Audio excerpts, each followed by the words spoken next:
Okay, in this video, I'm going to discuss why our first ever cruise was a transatlantic 17-day trip, how much we paid for the entire trip, and potentially a little hack that can save you some money on any potential future cruises.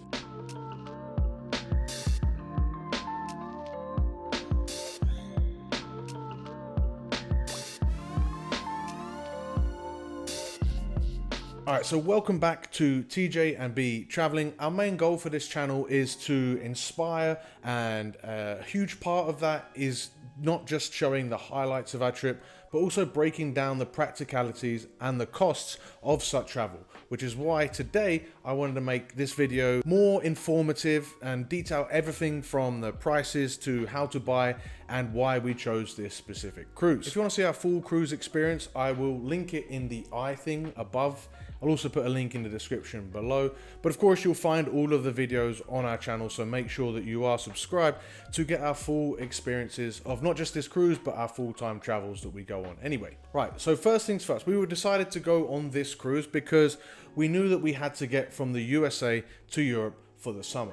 Probably via England, because that's where I'm from, that's where I've got family and friends to visit, and also traveling around Europe from there is just going to be easy. However, after looking at different flights and dates, everything kind of seemed expensive, and rather than pull the trigger, as you should do when flights seem expensive, we decided to put it off and wait more. And I know that that's not the best tactic to do for flights, but it's sometimes what happens when expensive flights get you bummed out. Now, coincidentally, as ridiculous as it sounds, around the same time, we were watching the Netflix series 1899, which is about a transatlantic cruise that sort of goes missing and kind of gets all sci-fi and different dimension-y and stuff. Traveling through portals and different dimensions seems pretty cool, but that's a possibility isn't available to us right now.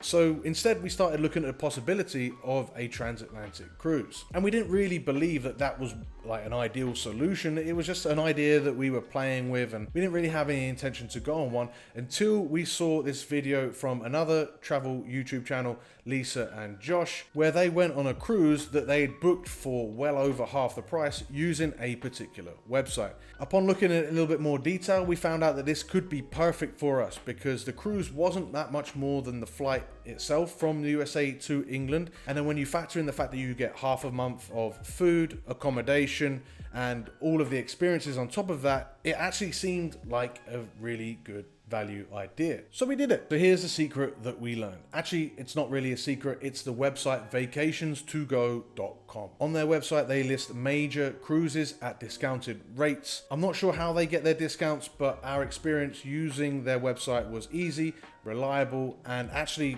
rather pleasant. The coolest thing about their website is just how easy it is to search different cruises. You can search by area or destination, the type of cruise that you want to go on, the dates, or you can just look for the best discounts using the 90-day ticker. And then if you're interested in a particular cruise, all you have to do is click on the button, get on the phone with an agent, and it's as easy as that. A lot of people will complain about hidden fees and stuff, but that depends just as much on the cruise line as it does the website.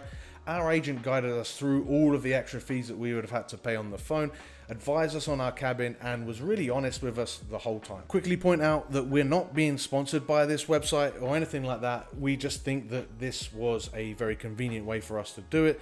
It may not be the perfect way to do it, but it really did work out well for us, and it can work out well for you too. So if you are planning on going on a cruise, we definitely recommend at least checking out vacations2go.com. If there was a downside to the whole experience, it probably was just the fact that we had no choice but to do it with an agent on the phone. This took well over an hour, probably took a few hours actually, if I'm honest, and I think all cruises are still kind of done this way.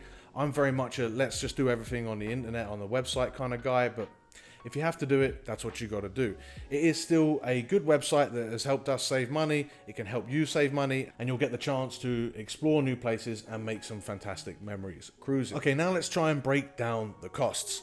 Through vacations2go.com, we paid $1,469 per person plus $223 per person in taxes, and we received $360 per room to spend on board. The website lists the original price at around $5,800 per person, so we actually received a 75% discount. That was what it was saying at the time. It's important to say that the original price that was listed on the site and is always listed on the vacationstogo.com website isn't actually like the current price that you might find on the website or alternative sites.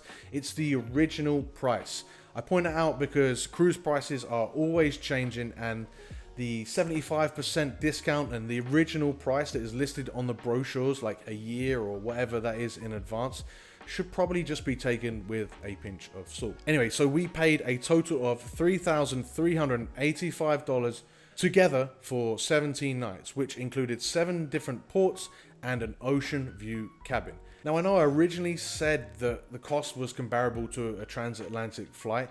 That was more about the inside cabin that we discovered on the website, but once we were already hooked in, we decided that it was worth paying the extra couple $100 that it was to get the window, the sea view, and have access to some natural light. Now for extra fees. This is where it is notorious that cruises hit you. First and foremost, we didn't have to pay any port fees. I'm assuming that they were included in the price, or I don't know, I'm not a cruise expert whatsoever, so I'm going to assume that they were included in the price. We did find out that we had to pay $18 per person per day for crew appreciation. That is basically gratuity and tips, which I think you have no choice but to pay. You can pay more. I think you might be able to negotiate and be a real Scrooge and pay less or pay none. We didn't do that. We still ended up paying it. The only other thing that we ended up spending money on board was the laundry, which was pretty reasonable, and the internet, which was $20 per day per device. We only used it for a few days, so it didn't end up running up too high. Now on board, there are extra charges for things such as alcoholic drinks, specialty dining, spa treatments, and other such things. The only thing I was disappointed with was that we had to be charged for the coffee, like the espressos, the cappuccinos, anything other than the basic black coffee that came out of their tap was a charge. Anyway, all of this was paid for after the cruise and was offset using our $360 of onboard credit. This would add $263 to our total, bringing the final total price of the cruise itself to $3,648 US.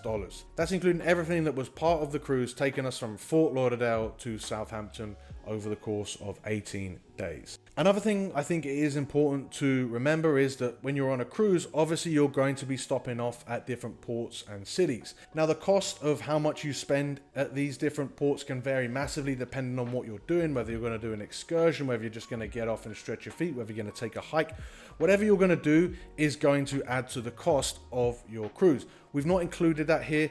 There is a possibility with Princess Cruising to use something like Princess Credit, I believe it's called, which is where you can use your Princess Cruises onboard credit as like a little mini credit card, and selected cafes, restaurants, and souvenir places you can actually spend there and like get some cash back or something to spend on the ship. We didn't even bother entertaining this idea. We just spent from our own money when we arrived at the destinations because we just thought that was going to be the most efficient way, and we didn't really want to spend loads of money on special things that were only there because they were port towns. So we just didn't bother, but that might be something worth entertaining. And actually, if you're someone that has experience with Princess Cruises and uses this Princess Credit thing, let me know in the comments below, because I'd be interested, because I just didn't get my head around how and why anyone would do that. Okay, and so in summary, I think it was really worth it for us, because the one-way flights that we would have had to pay from the US to the UK would have cost over $1,000 per person. Not to mention accommodation, food, and the other expenses. Additionally, we were able to discover new places such as Halifax, Nova Scotia, which is coming up in the next video. We would never have gone there if it wasn't for this cruise. We also got to spend an amazing 4 days in Iceland. Unforgettable 4 days. Again, videos are coming up of those. And overall, the experience was great. We don't regret this. We fully think that this is a worthwhile endeavor, and definitely happy with our decision to do this rather than just fly across to Europe. We actually really did love it, and you should be able to see that from the videos that are on our channel and in the playlist linked above and below. So that's it. What do you think? Was it too expensive? Should we have done something differently? If you have any thoughts or feedback, let us know in the comments below. We enjoy reading them and and responding to them. If you enjoyed this video and it helped in any way, please hit that thumbs up button and share it with someone that would also potentially find this useful. Thank you guys so much for watching, and I'll see you in the next one.